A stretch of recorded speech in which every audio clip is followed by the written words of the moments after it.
নমস্কার, আমি আবার একটা নতুন রেসিপি নিয়ে ফিরে এলাম।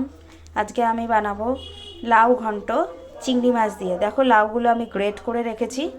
এবার চিংড়ি মাছগুলো ভাজবো। চিংড়ি মাছগুলোকে নুন হলুদ মাখিয়ে রেখেছি। কড়াতে তেল দেবো। কড়াতে তেল গরম করতে দিয়েছি। দেখো এবার চিংড়ি মাছগুলো ভাজবো।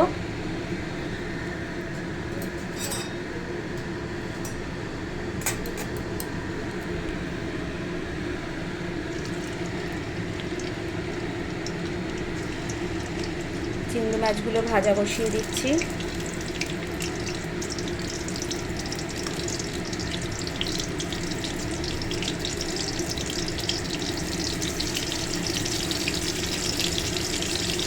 চিংড়ি মাছগুলো বেশ বড় বড়।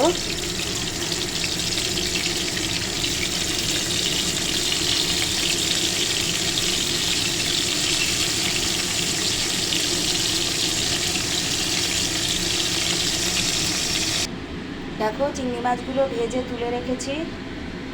এবার কড়াতে তেলের মধ্যে তেজপাতা ফোড়ন দিলাম।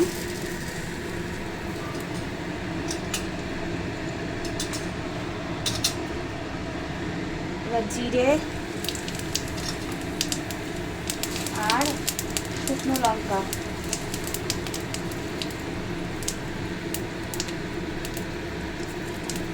ফোড়ন দিলাম। এবার এর মধ্যে আমি লাউগুলো ঢেলে দেবো।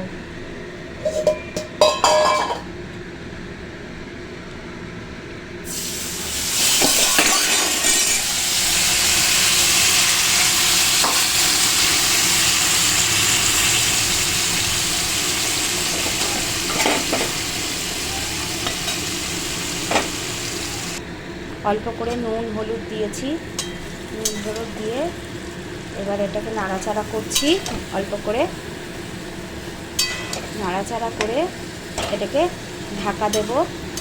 গ্যাসটা বাড়িয়ে দিলাম।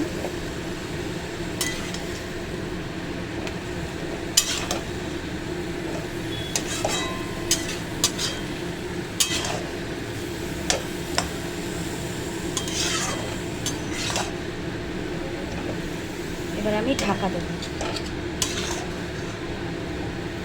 এই পজিশনে একটু জলও দিতে পারো, যেহেতু লাউ থেকে জল বেরোয়।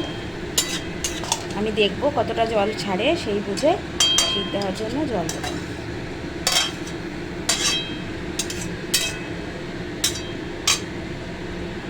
এবার এটাকে একটু ঢাকা দিয়ে দেব। ঢাকা দিলাম। গ্যাসটা মিডিয়াম হিটে করে দিলাম। মিডিয়াম হিটে হোক। বন্ধুরা, আমি ঢাকা খুলে দুটো কাঁচা লঙ্কা দিয়ে দিলাম। দেখো কত জল বেরিয়েছে। আমি আরেকটু নাড়িয়ে দেবো, নেড়ে দেবো।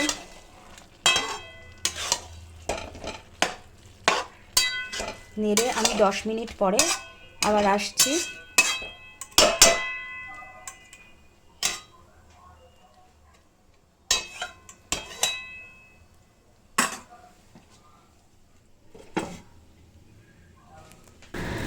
বন্ধুরা, আমি ঢাকনা খুললাম। দেখো এই পজিশন হয়েছে, মজে গেছে ওটা। এবার এই পজিশনে আমি একটু জিরের গুঁড়ো দেব। আমি দেখো চিংড়ি মাছ দিয়ে একটু নাড়া দিয়ে আর একটু ঢাকা দিচ্ছি। বন্ধুরা, ঢাকনা খুলে এবার ভাজা ভাজা করব নুন মিষ্টি টিষ্টি দিয়ে। ঢাকনা খুলেছি। এবার নুন মিষ্টি দেখে ভাজা ভাজা করব।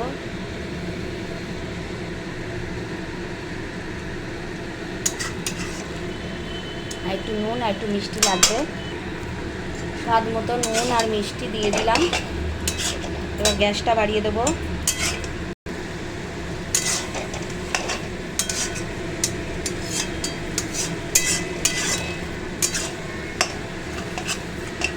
এটা ভাজা ভাজা হলে নামিয়ে ফেলবো।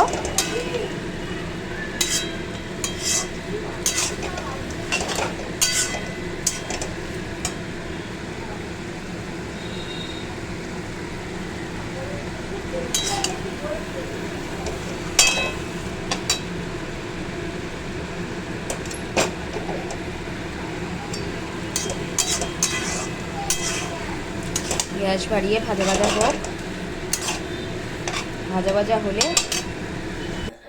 বন্ধুরা দেখো ভাজা ভাজা হয়ে গেছে, আমি গ্যাস বন্ধ করে দিয়েছি। এই যে এরকম হবে।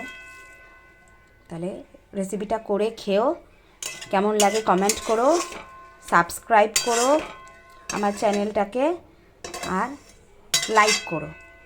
ভালো না লাগলে কমেন্ট করো, ভালো লাগলেও কমেন্ট করো। তোমরা কিন্তু কমেন্ট করছো না, লাইক শেয়ার করছো না। আমার চ্যানেলটা সাবস্ক্রাইব করো বন্ধুরা। তাহলে আসি, টাটা।